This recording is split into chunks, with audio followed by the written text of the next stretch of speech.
Ketika kapal selam Nanggala 402 hilang tanpa signal radar untuk rescuer, para tim pencari dan penyelamat tidak bisa mendeteksinya. Kemungkinan terburuk kapal ini mati mesin, blackout, sehingga crack under pressure, terkoyak di bawah tekanan. Oh ya, tim lapangan Mahakarya telah berkontribusi banyak membantu Basarnas terus mencari lokasi kapal selam Nanggala. Setiap 2 jam saya mendapatkan laporan langsung setiap saat dengan harap-harap cemas. Putra bangsa terbaik dalam kapal selam tua harus dapat diselamatkan dan ditemukan. Akhirnya diketemukan. Kapal selam tersebut terbelah, crack di bawah tekanan. Innalillahi wa inna ilaihi rajiun. Gugur 53 kesatria laut dalam menjalankan tugas negara. Ini sebuah tamparan. Ini no joking, bukan barang candaan. Karena ada 2 hal langsung kita sebagai orang awam bertanya atas apa yang terjadi. Pertama adalah Panglima TNI dan Kasal mesti mengklarifikasi 2 hal: kelebihan muatan dan lokasi latihan. Jurnalis The Drive Thomas Newdick mengutip Combat Fleets of the World edisi tahun 93 yang mengatakan biasanya submarine tipe Nanggala berkapasitas hanya 34 personel. Kedua, Laut Utara Bali berkategori palung laut. Kedalamannya hingga 700 sampai 1300 meter. Semakin ke timur, semakin dalam. Arus bawah lautnya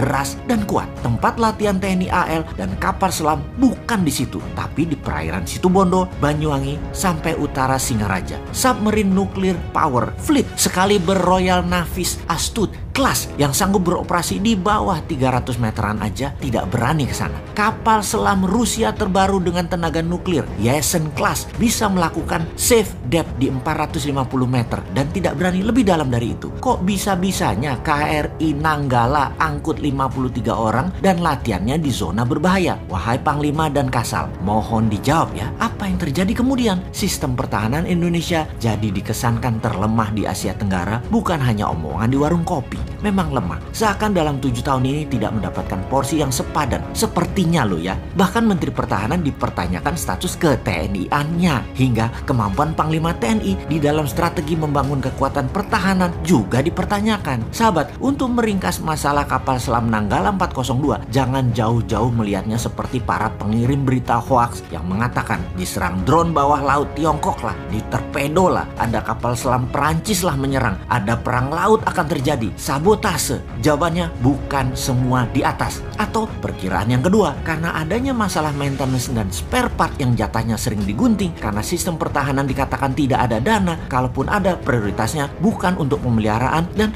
masalah lain lagi, yaitu sangat banyak dugaan korupsinya dalam urusan alat utama sistem pertahanan alutsista ini. Akibatnya Nanggala blackout, tak bisa baca arah, dan macam-macam yang berakibat kecelakaan tersebut. Jadi kalau diringkas dugaan kedua, lemahnya pertahanan kita karena unsur korupsi di departemen dan lembaga terkait, jadi semua ini ya harus dibongkar. Kesimpulan sepihak versi 2 adalah korupsi membunuh putra bangsa terbaik. Kedepan, kalau Anda benar-benar NKRI garis lurus wahai pejabat, tebas masalah korupsi itu. Kita kembali ke topik awal. Dunia pertahanan itu memang tidak ada wujud nyatanya, seakan-akan sepi terlihat. Baru dibutuhkan atau dianggap penting ketika kapal perang negara lain manuver masuk ke Indonesia. Di sana baru kita lihat apakah kita bisa antisipasi atau bahkan bisa menyerang balik, atau diam saja karena nggak bisa apa-apa. Misalnya Australia dari Port of Darwin mengirim jet tempurnya lewat Christmas Island menyerang Jakarta. Dalam 30 menit bisakah diintersep serangan tersebut? Malaysia dari Sarawak serang Balikpapan. Pangkalan mana yang bisa menghalangi serangan udara tersebut? Atau kota Medan diserang oleh Thailand. Pangkalan mana yang bisa menahannya? Jangan-jangan dalam waktu 2 jam setelah negara agresor berangkatkan pasukan tempurnya, kota yang ditarget tersebut rata tanah sebelum bisa diintersep oleh pasukan kita. Bayangkan, alat-alatnya tua semua, sisa-sisa orde baru pun masih ada. Maintenance perawatannya hanya gonta-ganti spare part yang selalu terlambat. Indonesia ini negara maritim, angkatan lautnya harusnya terkuat di dunia. Namun miris, pencurian hasil laut oleh negara lain masih terjadi di banyak laut di Indonesia. Puncaknya, kapal selam Nanggala 402 beserta kesatria lautnya gugur. Industrial military complex harusnya ada di Indonesia saat ini. Selain untuk secara fisik mengendalikan wilayah Indonesia, juga membuat efek gentar negara lain. Lalu sebagai syarat mutlak, semua harus diproduksi dalam negeri. Indonesia harus menambah kekuatan perang dan pertahanan, juga bentuk perang non-militer harus juga dikuatkan 10 kali lipat dari saat ini. Seperti informational warfare, trade warfare, biological warfare, digital IT warfare, dan banyak lagi bentuk perang modern harus kita kuatkan kalau Indonesia mau menjadi negara superpower. Itulah mengapa New Mind akan merubah Departemen Pertahanan menjadi Departemen Perang. Dari defense menjadi offense. Itu semua adalah kebijakan luar negeri, ofensif. Itulah sebabnya kalau sistem bernegaranya yang diagungkan adalah old mind yang hanya bisa berhutang, itu saja pikirannya. Itu old mind berpendapat, itu kuno. Membangun perlu dolar itu kuno. Membangun perlu asing itu kuno. Untung kalian punya ribuan buzzer yang dibayar miliaran. Jadi terlindungi semua ketidakmampuan banyak pejabat dengan narasi, dengan cerita sukses dan kesederhanaan. Kalau bernegara ala New Mind, maka printing money 100% dengan underlying military industrial complex pasti dilakukan.